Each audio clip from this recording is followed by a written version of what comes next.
Wait a minute. Gloria had a question. Yes. Yeah, just a comment. Obviously, your report this morning has shown that water supply is not the only thing that impacts the delta habitat and et cetera. And your historical ecology concept is interesting.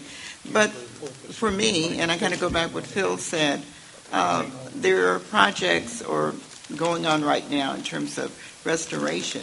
How does your report help us in terms of determining whether the locations that are being chosen is adequate, and for future projects? I mean, how does it apply very simply? Mm-hmm. Can we do it in the North Delta, Central, South? Does it make more sense in different areas? I mean, I know it's very complicating. I mean, listening to all this, and you're kind of all around the map, which shows us the changes in the Delta, but how can you apply it to what we're trying to do with our co-equal goals? Are we doing the right thing in this particular area of the Delta for ecosystem restoration, and based on your science that follows that?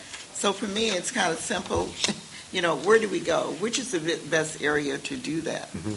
So how do we apply that? Or does that would that be helpful? That's exactly the right point and question, and that historical ecology in and of itself is not that useful. It's interesting.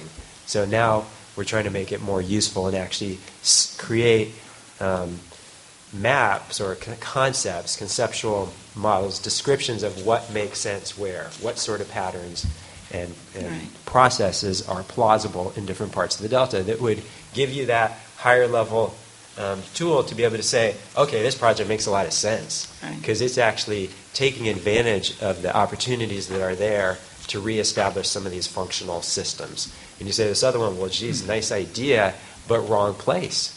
South Delta is different from the North Delta. Is different. Now you know that a little. Now we all know that to some extent. And certainly I can say that all the leading practitioners of restoration are already incorporating this into their thinking. We're getting a lot of calls and requests for meetings right and left for all the projects. We're going to